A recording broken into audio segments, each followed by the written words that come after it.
139 editions. That is exactly how many editions it took for the world's most fiercely traditional tennis tournament to finally bend to the inevitability of modern technology. For over a century, the All England Club relied on the human eye. No screens, no digital safety nets. But in 2026, well, everything changed. Welcome back to Learning with Pratik. If you're new here, I try to increase neuroplasticity by exploring a new topic every day. I do all the reading and researching so you don't have to. Today, we are dissecting a watershed moment for the sport of tennis. The 2026 Wimbledon Championships wasn't just another Grand Slam. No, it was the precise historical marker where the landscape of the grass courts was permanently altered. Section 1. The grass ceiling shatters when technology met tradition. The overarching theme of this tournament was a breathtaking collision between centuries-old customs and undeniable progress. I mean, the 139th edition literally broke its own sacred rules. For the very first time in history, video reviews were introduced on center court in the major show courts. Players could actually challenge calls using digital replays right there on the pristine grass. That is a massive philosophical shift away from supreme human authority. And, the modernization extended way beyond London. Wimbledon actually established a grass court in Central Park, New York, expanding its global footprint via a public ballot, complete with traditional strawberries and pims, of course. The institution was modernizing. And as you'll see, the players were about to reflect that exact same shift. Section 2, Sinner's reign continues, the cementing of a new dynasty. This modernization of Wimbledon was really personified by the athletes who ended up claiming the ultimate prize. Jannik Sinner emerged as the ruthless, highly efficient face of this new era. His final against Alexander Zverev, it was a grueling 4-set war of attrition. The first 2 sets were total deadlocks, decided only by razor-thin tiebreaks. But the pivot really occurred in the third. Once Sinner snatched that set 6-3, a psychological switch flipped. He completely shut the door, refusing to yield even an inch of momentum, and calmly closed the 4th set 6-4.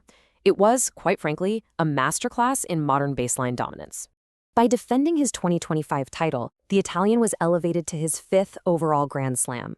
And let's put that into perspective. Defending a Wimbledon crown is a feat historically reserved for the sport's absolute elite. We're talking the Federers, the Djokovic's, the Samprazes.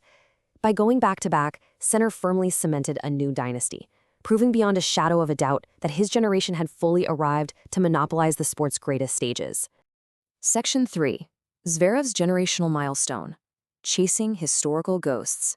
Even in defeat, though, Alexander Zverev's journey to this final was a monumental achievement, one deeply intertwined with a heavy weight of tennis history. He achieved a uniquely modern milestone, becoming the first man born in the 1990s to reach the final of all 4 majors. Yet, he was simultaneously chasing a historical ghost. He became the first German man to contest the Wimbledon finals since Boris Becker did it back in 1995. 31 years. That is an absolute eternity for a tennis powerhouse to wait for a male finalist on the grass. Zverev effectively bridged the gap between the modern generation and a mid-90s legend. Section 4. Youth takes the crown. A breakthrough on the women's draw. This usurpation by the young and fearless wasn't isolated to the men's side either. To truly understand 2026, we have to look at the women's draw. 21. I really want you to let that number sink in. That is the age of Linda Noskova. By capturing the title, she didn't just win a tournament. She became the youngest Wimbledon champion in 15 years. And her path to this historic victory was a literal psychological gauntlet. Noskova faced her compatriot, Karolina Muchova, in a historic all-Czech final. She survived a tearful mid-match meltdown, which honestly was a deeply human moment under the crushing, isolating pressure of center court, only to rally back and claim her first Wimbledon title. It was the ultimate triumph of a rising generation that just refuses to let adversity dictate its fate. Section 5. The fading old guard, the twilight of the Titans. To truly appreciate these modern triumphs, we have to contrast them with the fading shadows of the sport's greatest veterans. The old gods were still present, for sure, but time is the one opponent no player can defeat.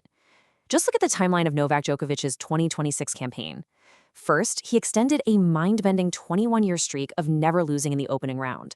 Then, he achieved the unthinkable, reaching 106 match wins on the grass, surpassing Roger Federer's all-time men's record.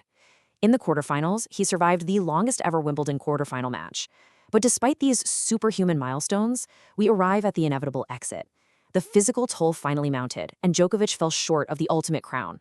The torch wasn't passed, folks. It was taken. So, as we look at the shattered traditions, the video screens glowing on center court, the rise of Sinner and Noskova, and the twilight of the absolute greatest to ever play the game, I leave you with this thought. As technology rewrites the rules and a new generation firmly claims the grass, are we witnessing the greatest transition in tennis history? Let me know your thoughts in the comments below, especially if you have something particular in mind. Thanks for watching. Tomorrow we open a different page. Until then, Pratik out.